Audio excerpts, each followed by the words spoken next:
Well, here we are. Hi, how's it going? So I guess we're going to have a little discussion here, right? Yeah.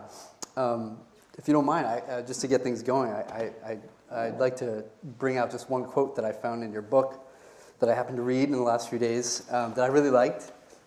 And I thought that would be a nice starting point, if you could maybe comment on. You said, let's see here. You say, people, this is basically, to contextualize this, he's talking about, partying and why you're not really into partying anymore, as you used to be. I left a party at 4:30 last night. Went Well, then what do you say? Okay, well, this is I what went to the airport. Well, then you party well, and you must party more wisely. Because you say this, you say, I don't feel like I'm missing out on anything because a constant contentment is what I'm looking for. I'm more interested in feeling balanced and peaceful all the time, not just when something good is happening. That sense of equanimity I find in meditation is what makes me truly happy. Well, I think what I'm trying to say, this idea, I have gained some faith that you find this kind of stillness or bliss from inside. And as I have more faith in this process, then I do basic shit that suits that. In other words, I like morning meditation better than late night drinking. It took me years to figure that out. Well, what did the late night drinking get you? It was fun, right? There was a lot of pleasure in it. There were people, it was social. Yeah, short term. So those are the things that we all like doing, We right? all want to be high all the time. Right, we do. What we want is an empty mind. Some level. Right? We're looking for an empty mind because the seconds of bliss, when a joke is told, oh shit, like everything disappears but that joke. When the melody plays that grabs your attention, there's, between snare drums, just the melody can be forever. Yeah. Or, when you're, like I point out in the book, you're reading, you just stop breathing. It's like so engaged. So we want this kind of stillness, and you can get it through cloudiness or clarity. And clarity is something we have to work at. Just like you have to go out and buy drugs, you got to work at that too. It's kind of, so the party thing and the noise from the outside sometimes helps to empty the mind some. And some certain drugs are very good at making you feel dumb or not numbing down the noise. But the greatest drug for calming the noise that I've discovered has been meditation. Yeah. So I think that's kind of the answer you're asking about. Well, the reason I brought it out was because what it brings up is this idea of equanimity, this idea to maintain equanimity through not just the bad things in life, the things, the negative things, but also the good things. Like so you said you were at Obama's when Obama won the election. Everyone was really excited, and you did so much work to help support that. But you just sort of like, okay, it's great. I think it's about you do realize that making a record is more fun than selling it. And if you're making a record, the beauty of the work is the prayer. So when the music is playing, it's like, oh, and then maybe there's a thought, wait till they hear this. But it's never, I'm going to make so much, because you can't possibly make a good record. Right. Or enjoy the process if your mind is somewhere else. So this idea of being awake and engaged, which is what meditation does, doesn't it? Exactly. The idea of focusing the mind to a single pointed, whether it's any kind of mindfulness, any candle gazing, or any of the various different forms of meditation. The purpose is to promote single pointed focus. And then these maybe even the few seconds where you don't have any noise or any focus. But so that's what we're looking for, to be able to be a single pointed focus or awake in the moment. You have such a seemingly intuitive sort of understanding of the benefits of meditation, clearly. It's really nice to have someone like you in your sort of stature and your power and your influence to be helping people realize their dreams, but also facilitating and putting forth these ideas of equanimity and balance and single-pointedness, concentration and engagement. And these are really important things for just well-being in general. So Yeah. it's just really amazing to have that. So I appreciate that. Thank you. I'll tell you a little bit from my perspective. I've been a practitioner since I was a junior in college, but the science was never there in the 90s. There was some science that happened in the 70s when it came to meditation, and specifically actually in the form of meditation that you practice, transcendental meditation. Yeah. And that happened, it had its heyday back in the 70s, and it was really put forth by Maharishi, who actually started with celebrities like the Beatles in the beginning. And now, as you know, David Lynch Foundation and many celebrities focus on TM specifically.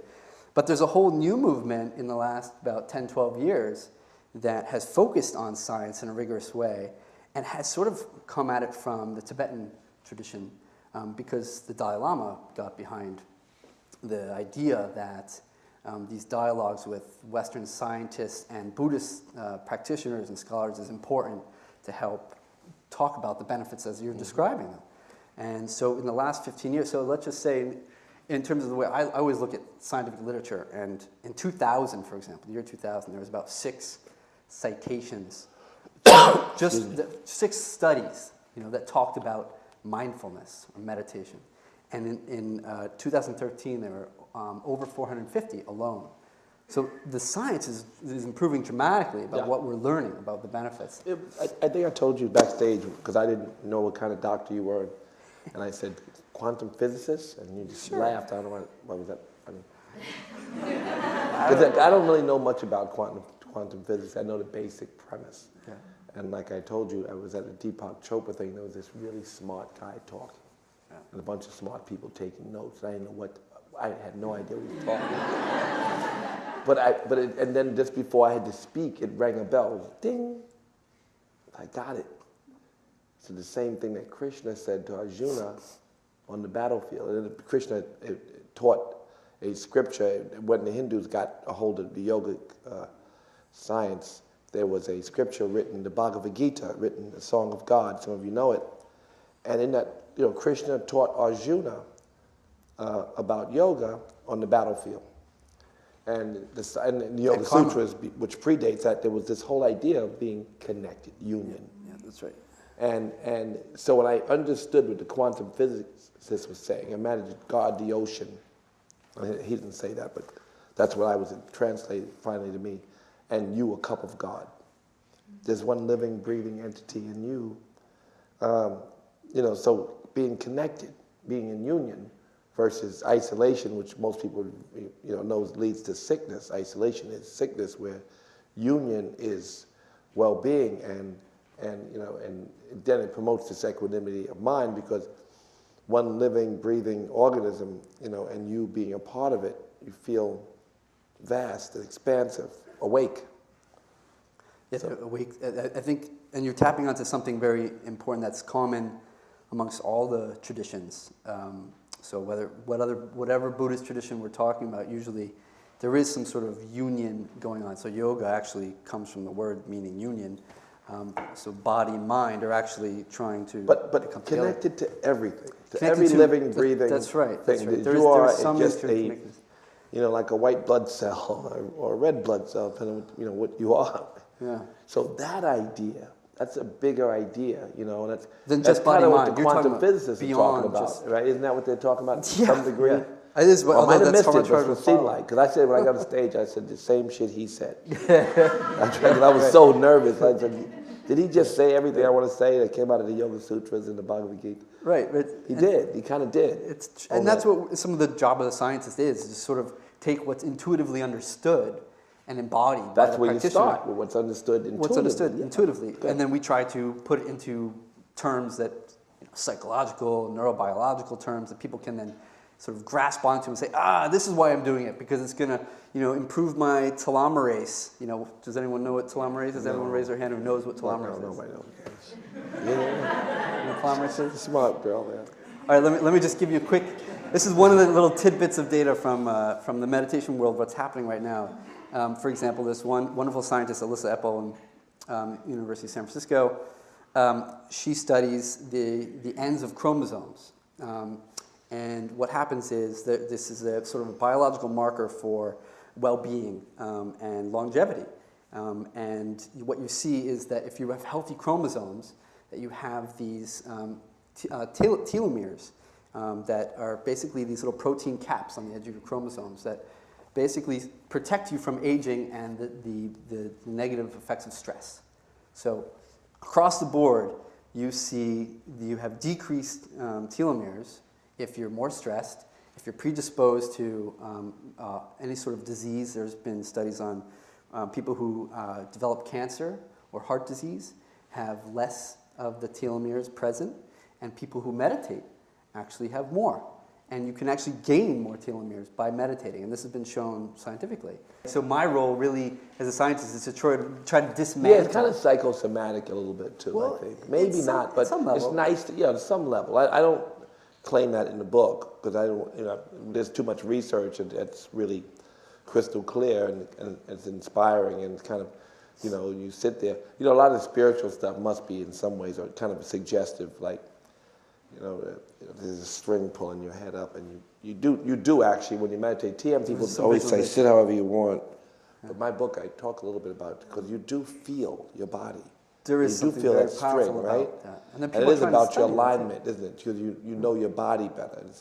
You do a study, just as you do, you may even do inventory. When you first sit, they say, empty your mind. So no, I want to think about these 34 things first.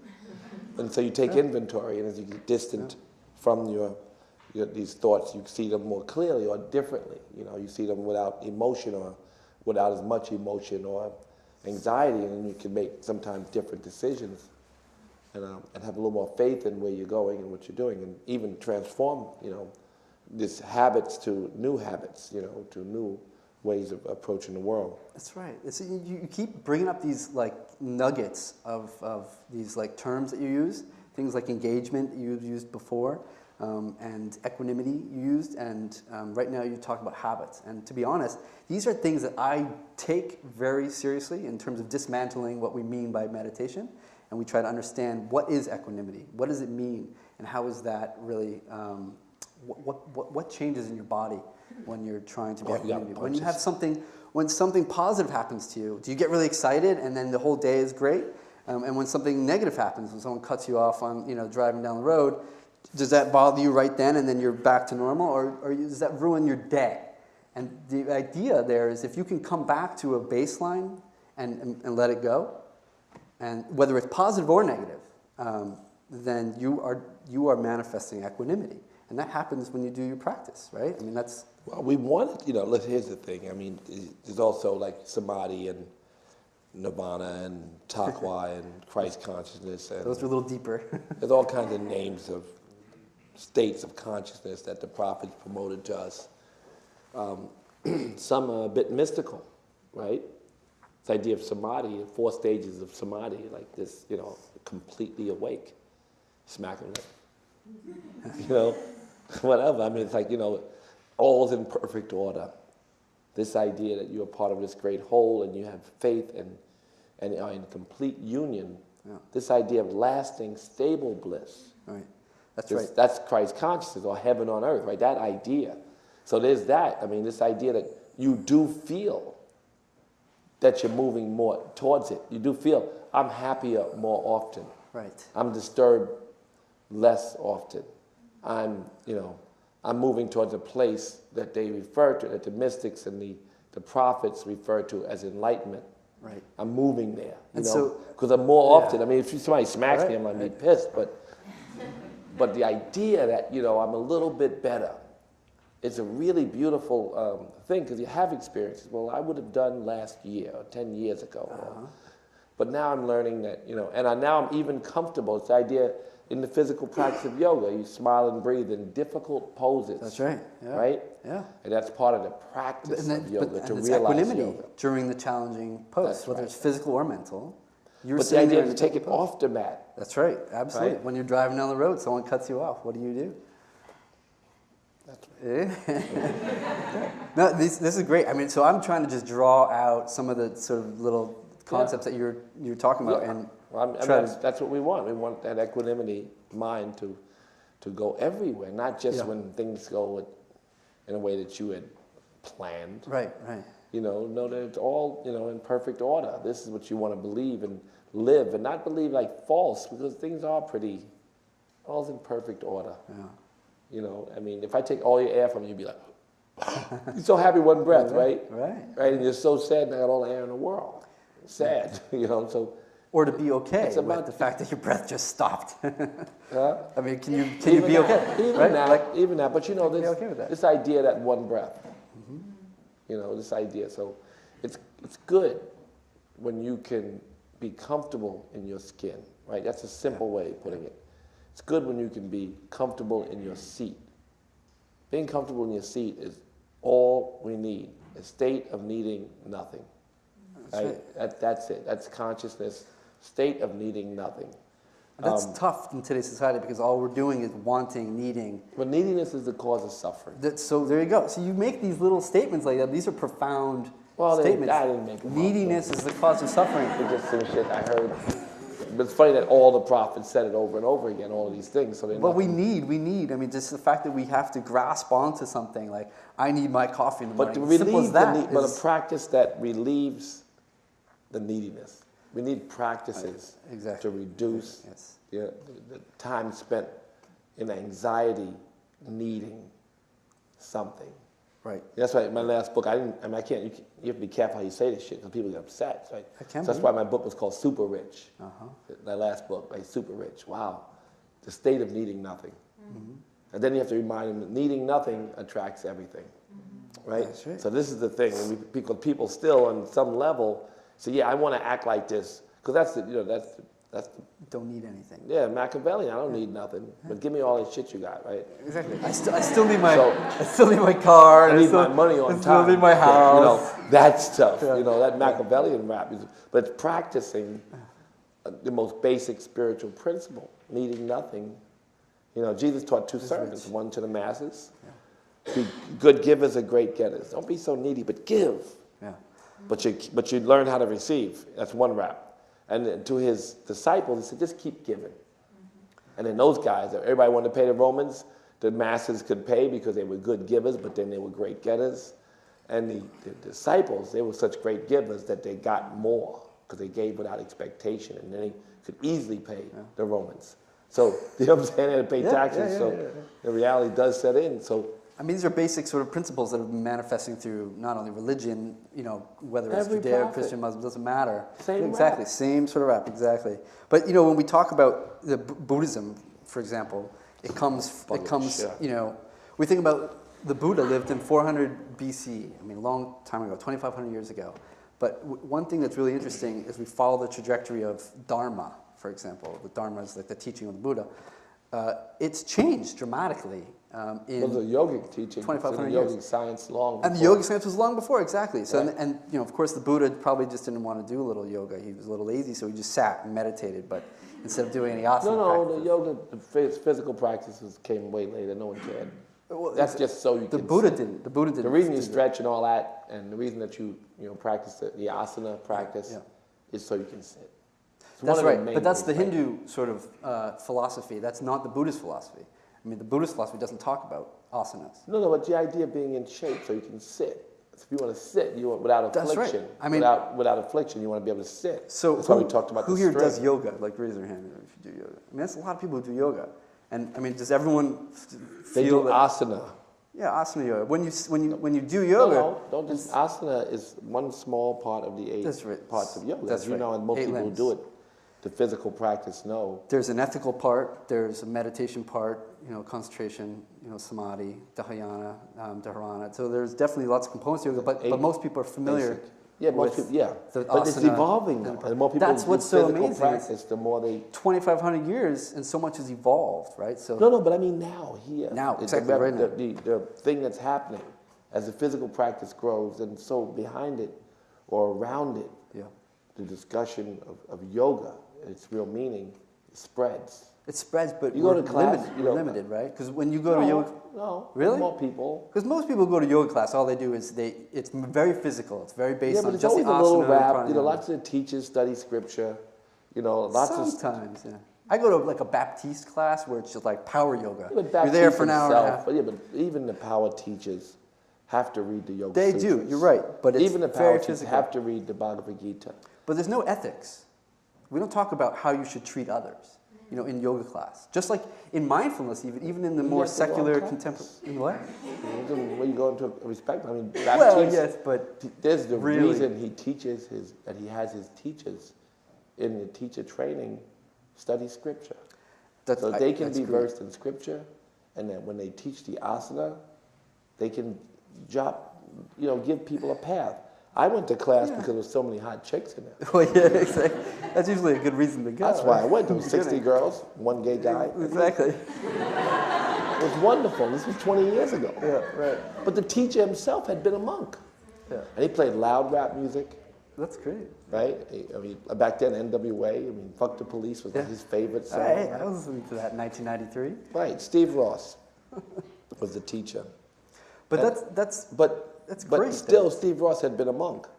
And he yeah. exudes yoga and promotes, and so you can't get around, if you practice the physical practice of yoga every day, like I did, and Steve played loud music, never talked too much yoga. Yeah. He had Eckhart Tolle living, I get that book and gave it to Oprah. Eckhart was living in his backyard. Look what he attracted. Imagine having Eckhart Tolle living in your backyard in a shack, little altar back there. I used to go back there and meditate with him. And That's great. that's my man in the backyard back there. That's That's great. Eckhart. That's great. You know what I'm saying? I go to his crib, that's Eckhart. Sitting there smiling and shit.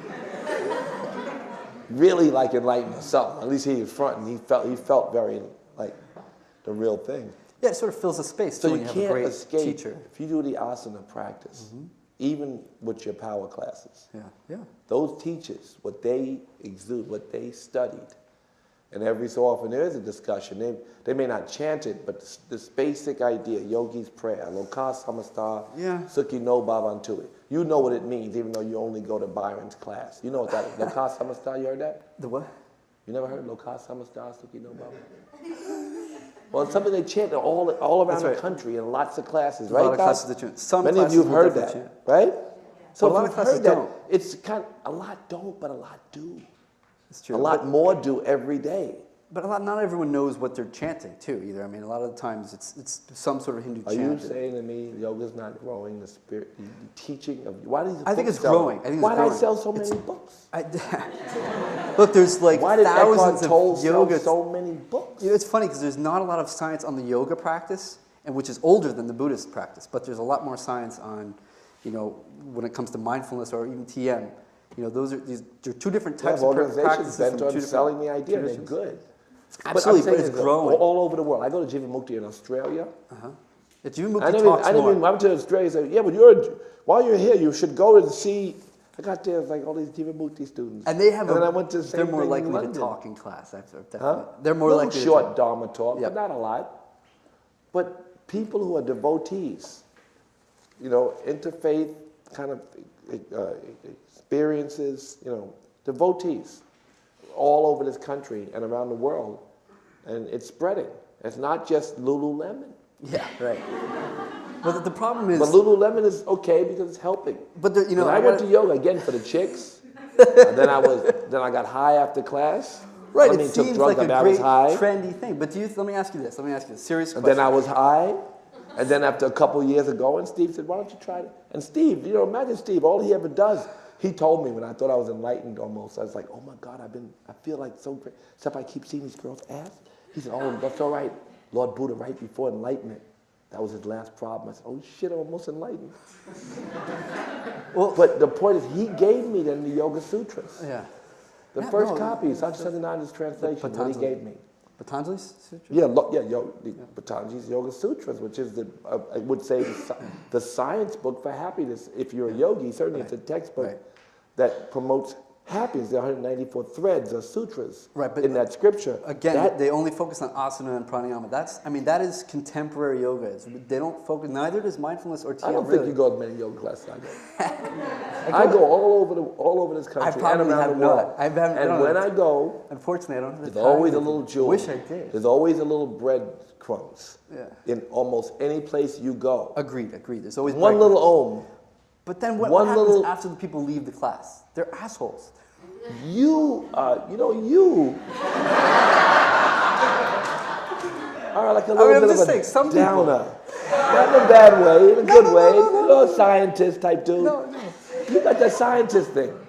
People are waking up. Agreed. And yoga is spreading. I agree it's And spreading. the scriptures, basic ideas, which are the basis of religion, and interfaith churches are growing everywhere. Yep.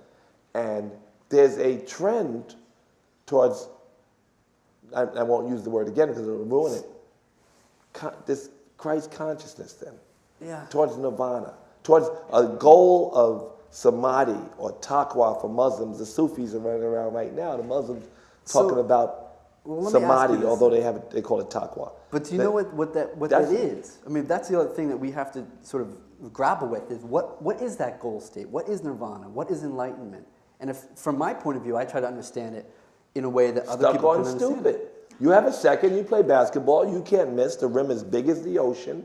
Well, that's Right, wait, let me just sort of flow You state may there. not do as a scientist, but do you know why in the fuck can Reggie Miller shoot everybody's eyes out and do the most crazy shit in the world one day and not another, but he's awake for those moments. He's running and suddenly everything is moving slow. That's right, I agree. The fluctuations of the mind have ceased and he's awake. And so And samadhi, you give him the ball because he's this going to idea of score. samadhi that you keep bringing up is like this This really idea, deep those are engagement. short-term experiences. Car accident, everything moves slow. Right, You ever right. been in one? Right, yep. Doctor? Yep. Yeah, I have. I flipped Car my car. accident? And when you're in the car and everything's moving slow, it's like, oh, Yep, shit. yep. You see everything. Like no fear, nothing, just, oh. Right, yep. And that state of stillness, Right. that consciousness Yep. is induced by fear, induced by adrenaline and other mixes of cocktails and ecstasy, right? It's induced, and you're like, wow, the noise is gone. The world is, the fluctuations of the mind have ceased. And so what I'm talking about is to live in this state, the way Eckhart said, he woke up, and look how he did it, fear. Yeah. Wanted to blow his brains out. Woke up, oh shit. Look at the dust coming in inside, right? Goes outside, the trees are breathing. This is what we all have inside us. This is, so we don't miss one of God's miracles. Everything, see it all. Driving a car, look at all the flowers. Right, and it's hard for people to do to get in that flow. It doesn't always happen when you're in a car accident, but it could be. And we're talking about sort of a present moment focus, but without any past or future. This is why we interfering. practice. Yeah, absolutely. Meditation. Right. This is why we practice, because there's this idea that Jiva Mukta, an enlightened one, lives this way. Yeah. A person who's in nirvana. Why did all the prophets have a state of consciousness of heaven on earth if there doesn't exist? Why does every prophet speak different languages from different parts of the world, different colors, same rap? Right. All the end result of all the sciences of happiness, all the sciences of religion teach the same. Agreed. And so you're studying it. Yeah, we're just trying to break it down. You're gonna learn, So it's figure it out. dismantled. So the quantum physicists, although they don't know shit, seem to be intuitively closer than you. Because you're worried about, when you look at the meditation, you see there's a little bit more gray matter in the brain after 6 weeks. So you're looking at. we have to do that. I mean, that's part of my. But when I job, said right? quantum physics, you're like. I'm also a practitioner, You so I right. know what it when feels I said like. quantum physics, because the guy's rap was so good at the end, I didn't understand everything else, but at the end, I understood that guy got what Krishna taught and what before him Patanjali taught, and what some of the Christian be still in no rap is about, and what the Muslims rap is about, and what the Jews rap is about, and what all the great religions, and even Scientology, all these fuckers who got religion, they all got the same rap. Yeah, I agree. So they We're seem just trying to be dismantle and try to they seem figure to out what it intuitively be starting on a study that the quantum as neurophysicists, you guys are not you don't want to go there. You have to start somewhere else. But they're starting on a rap. So why is everything so connected? It seems to be a real good place to start. Right. Why is it that you need to be, a tree, why are all those things connected so perfectly? I'll tell you one thing. And why do that I things find. shift? Do they shift themselves again? One thing that you do find with people who meditate is that there is this greater connection between self and other. and that Compassion. compassion Greater is compassion. a huge part of it. But not only compassion, but by doing practices that facilitate compassion, you develop better empathy skills, empathic skills, theory of mind. You're able to put yourself in the shoes of someone else. But that low cost stuff, you know what I was saying? The what? That's a kind of a yogi's prayer. It's one of the ones, the chants you hear most often. If you ever hear chants in class, you hear Lokah Samastha Sukhino Bhavantu. It means may all beings everywhere. It means all beings, all species, all beings. Be connected. Be happy and free, and may thoughts, words, and actions Right. in my lifetime contribute. This is your goal. Yeah. This promotes your happiness. This makes you whole. This makes Right. you a working part of a bigger whole. Right. Having that prayer in your heart, and so have faith in that is part of. Just like you know for sure, the physical yoga practice. If your pranayama is moving, while you're moving from pose to pose, you get high and you get closer to this enlightenment. You feel in moments, after class, during class, by opening up, you feel more towards. This is the same. It's open, on all 8 parts have they are contributing to you moving towards this state of consciousness. Yeah, I mean, for me, it's all about trying to just secularize it in a way that most people who don't necessarily want like the religious aspect in it anymore, that we have all the moving parts that are important. And this is sort of an emerging sort of way to translate the Dharma from 2,500 years ago into just a way for mental training, to sort of flex the mental muscle. And then if we can flex the mental muscle and improve ourselves in a way that we have reduced distortions in how we see ourselves and how we see others, and how we relate to the rest of the world, then we have a sustainable way to be happy, like a real eudaimonia form of happiness. Absolutely, but I think you don't want to limit it to what research you can come up with at this point. Well, we're always open to suggestions. No. I mean, I think that a great part of it, like I said, faith. I mean, we want to double check in our heart what we're taught by the prophets. They say something, meditate on it. Say it sounds good. After you meditate on it. Yeah. Right? So even if you meditate now and you say, let me see, I want to chop up 40 billion animals. No, fuck no, I'm not. I don't want to chop up and eat animals and wear them or nothing if I can help it. Yeah. You don't want to do it. No. After you meditate on it, never mind what they told you. So right, you this is sort of intuitive. kind of it's ethics. intuitive. I think a baby knows better than that shit. Baby knows. We don't want to chop up an animal. Yeah. A lot of people Especially don't want to see it, right? I mean, well, they don't want to do it, and they want to be part of it just because you don't see it. That's the unconscious thing we're talking about. We try to, as we meditate more, we're more conscious. Yeah. Then we can take responsibility. For the thing that we abused or part of the process of abusing.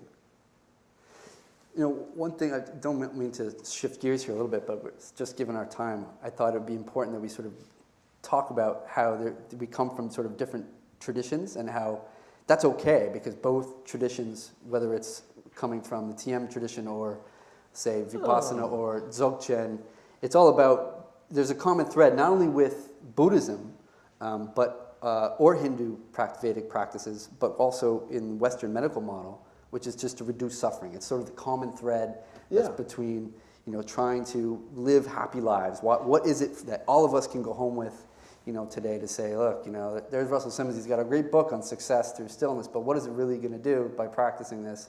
And is there science behind it to at least, give me some evidence to say, look, I know that it's going to help me because that scientist said it would. Yeah, or the science says it said. I think if you meditate daily, you'll find this to be, healing, and it will help you to become more creative, more comfortable, more attractive, at ease, and our goal really, I say this and I want to take it home, comfortable seat, to reduce the neediness, sadness and sickness, and all the other ailments come from neediness. So to reduce the neediness, and you can do that on your own. I think people seem to like this idea of what is it about being present and focused that that is helpful for us. So for example, there's one part of your brain called the posterior cingulate cortex, or the precuneus. Just know it as precuneus, okay, precuneus. That's the name of the part of your brain. It's a part of your brain that consumes more energy than any other part of your brain. 35% more of your oxygen is metabolized in that area of the brain. Why is that part of your brain so active? The answer is what it's functionally doing is that it is in that narrative of yourself all the time. And that's what we're doing at rest all the time. When we are at rest, normally, we're just like you're saying, the monkey in the cage, bouncing all over the place. And for most people, that part of your brain is most active more than any other part of your brain at all times. And so as we learn to meditate, we're shutting that part of our brain down, quieting that part of our brain, this precuneus. It's amazing, actually, to see that difference. And now we're using neurofeedback to actually willfully and volitionally control that part of your brain. So it helps, actually, the meditator, the practitioner, control that part of your brain just by thinking and not thinking, really. Actually just watching the feedback from your own brain and reducing the activity in that area. And it settles your mind. So I think in the future, one benefit to having the science with some of the intuitive experience is to sort of use technology to help facilitate the practice, to sort of for sort of therapeutic purposes, for people to sort of have evidence-based behind what they're doing, and then also to essentially help facilitate the practice, make the practice better. So I thought I'd add that little. It's important. Yeah.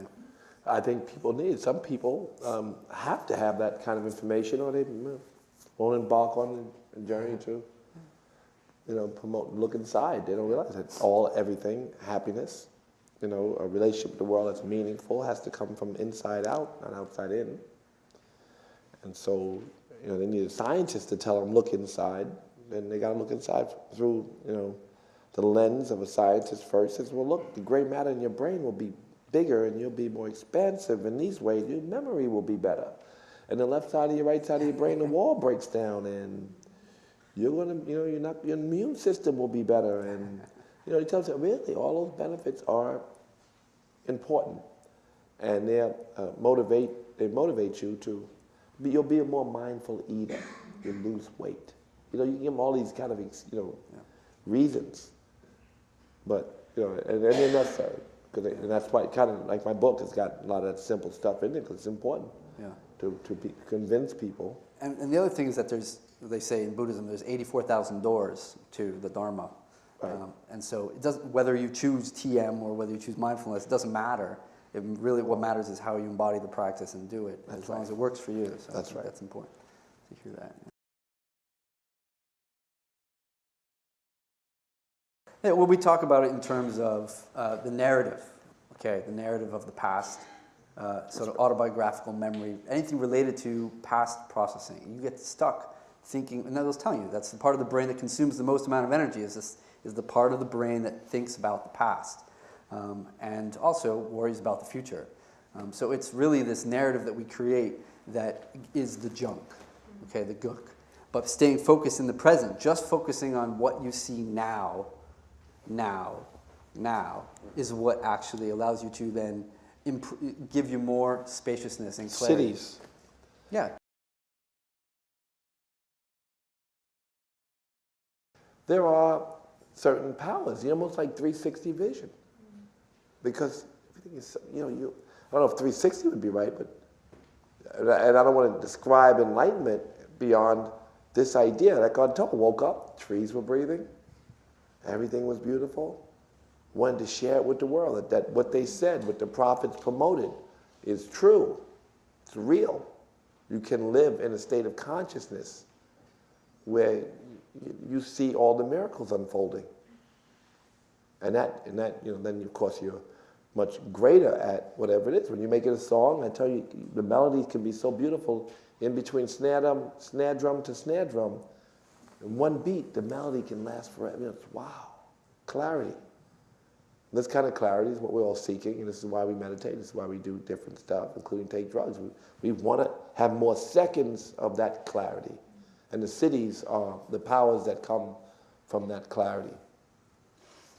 So that's the idea of it. If I could just expand on that just for a moment, because of again, another tidbit that you say, this idea of clarity is a very, again, profound sort of part of the blues practice, which is to improve our phenomenal intensity in which we experience everything. So we see, just this cup, and you see it in much more intensity, sensory-wise, That's right. when you meditate, when you're doing meditation. Because, and there's some of the data that's coming out of labs, is that what you're doing when you meditate is you're freeing your cognitive resources up. What that means is that you're getting rid of all the junk, the gook that's in there, that you're focused on the past, that gets stuck in there, or the future. All of the you're staying practices we're present. to. All of the practices, the physical practice And you can of respond. yoga, where you smile and breathe in every pose, all of the karmic work you do, all the devotional work you do, all of these things are meant just to get you towards to see that cup. So With they're all increased different spaciousness. practices to promote a more expansive, awakened state. And the clarity. Which That's is right. And the clarity we just referred to.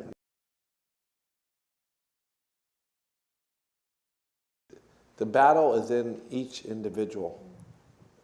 People translate the Bhagavad Gita and say it's a war. It's like, such a bloody book, a yoga book. There's the battle inside, some say. Each individual has to come to the realization on their own.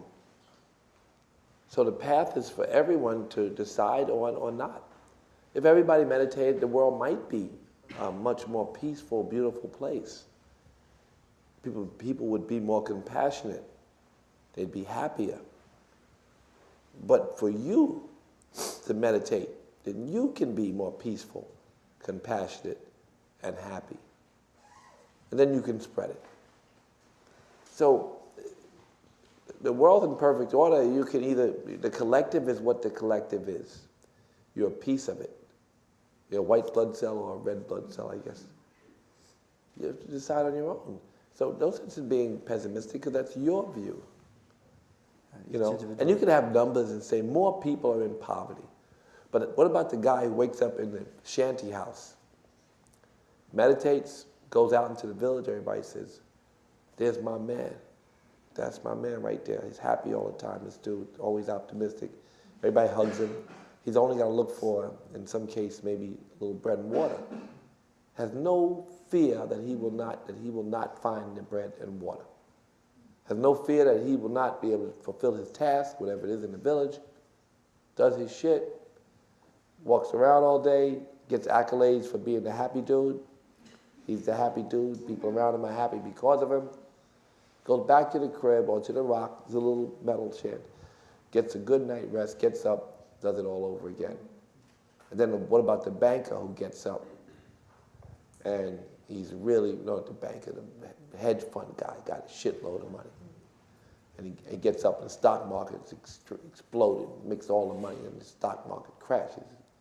Gets a little pissed, gets pissed off, his heart is pounding up and down, up and down. So he dies really young. And the guy in the shanty house lives to be really old. And the guy in the shanty house lived a happy life. And the guy with all the things, the needy guy, didn't live so happy, full of anxiety and fear. The environment in each case didn't have much to do with their happiness. So I'm not saying, oh, it's easy for you to say, you got a new car. I hear that every day. It's easy for you to say. But, you learn it from, having nothing, and you learn it from having a lot. You learn it from being people who kind of perceive themselves as having a middle income are the happiest. That's your science. That's your study, your research. So maybe it's perception of being really poor, got light bulbs and shit, get food, get stuff, the stuff that people fight for. You have that stuff. Extremely poor in your mind. So the poverty mindset is a killer. And it is also sick, to be really rich and everybody pat you on the back and you attach the belief that happiness will come from those things. That's also a killer. It's in your mind. Your happiness is up to you. And some people start off with disadvantages. The brain is a certain way, and they maybe have some kind of a, the stuff you release that causes sickness and sadness that has to do with fear. Maybe you have a propensity to release more of it. But the practices that promote happiness are the same.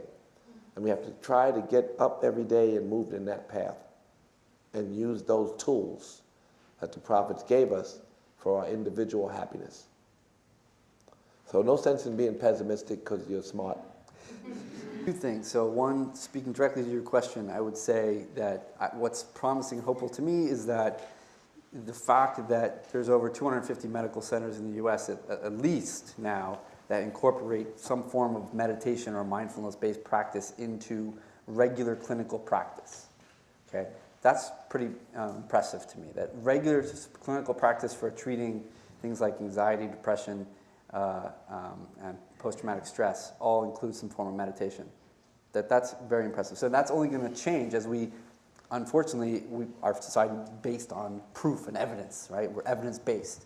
So science is sort of what we need to sort of demonstrate that that it's helpful. So we have hundreds of thousands of kids meditating too through the David Lynch Foundation. That's right. I mean, it's going to continue Chicago, to grow. We're going to teach the entire school system with the And these are amazing things that are happening. And this is I would say we're in the midst of an inner revolution.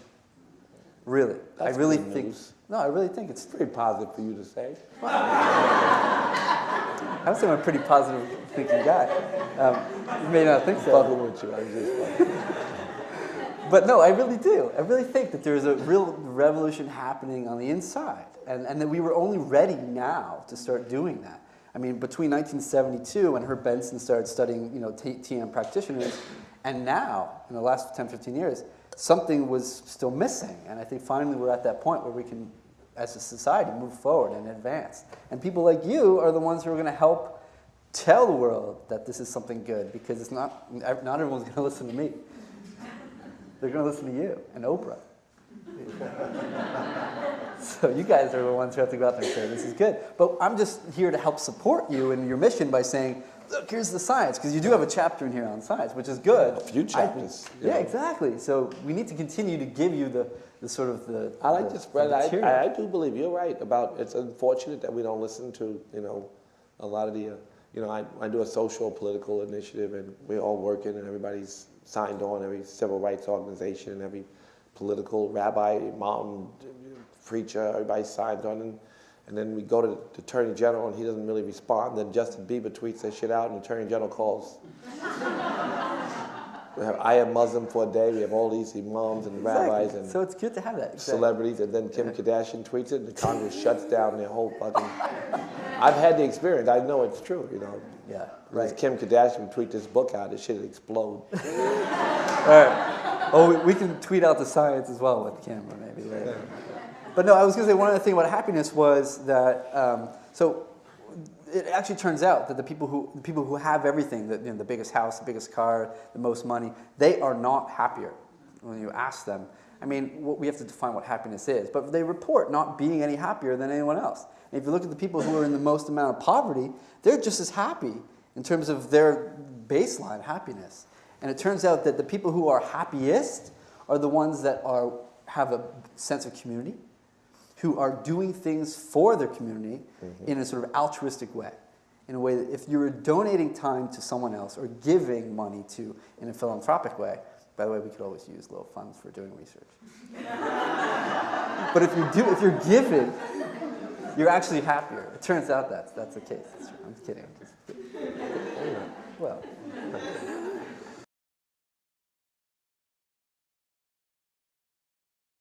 It's productivity. You're a servant. Learn to wash dishes and smile.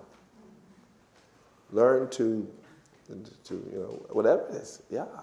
It's okay to be productive. We don't want to get up and not be productive. Because the bee wants to do what the bee does, the tree wants to keep growing and be healthy and happy. I mean, every living, breathing thing needs. And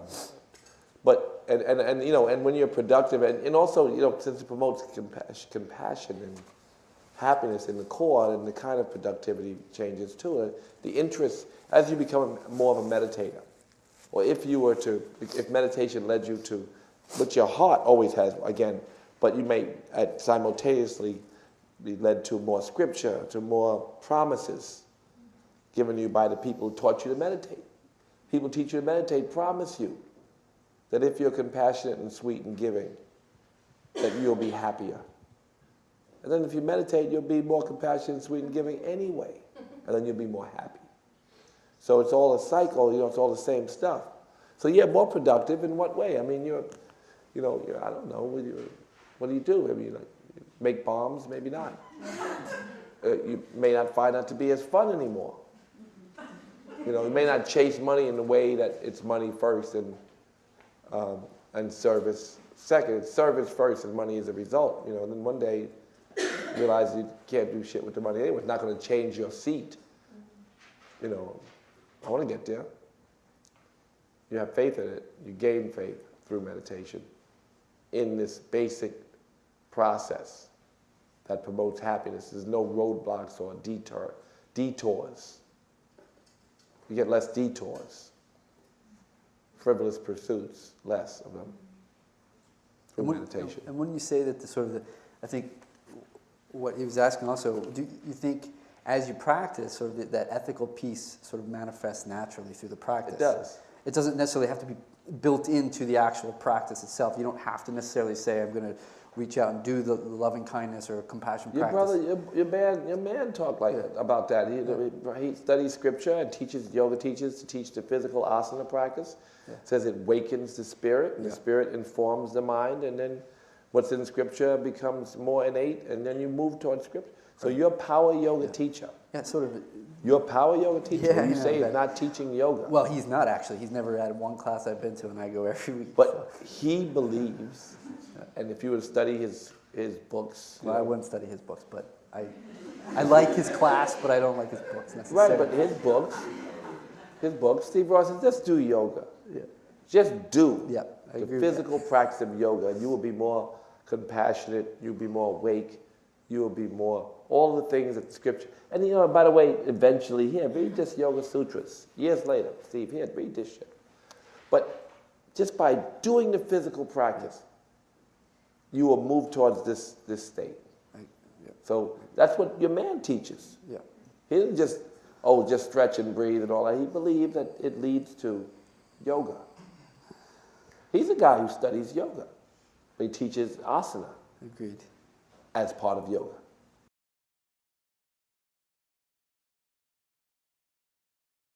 It's like the insomniac who rethinks his ideas over and over again. When you're at ease, you can watch your thoughts, an idea will come, and you have the courage to do it. When you have the anxiety and the fluctuations of the mind, you don't get it done, or nor will you be awakened enough or engaged enough. The idea of being engaged in your work is a thing that really promotes happiness. It makes work the prayer. It makes you more productive. Right? So, by having the mind quiet, you are more productive and efficient. So it's efficient. So it makes it worthwhile to take 20 minutes, to meditate and then go to work and be a little bit more efficient, as he said.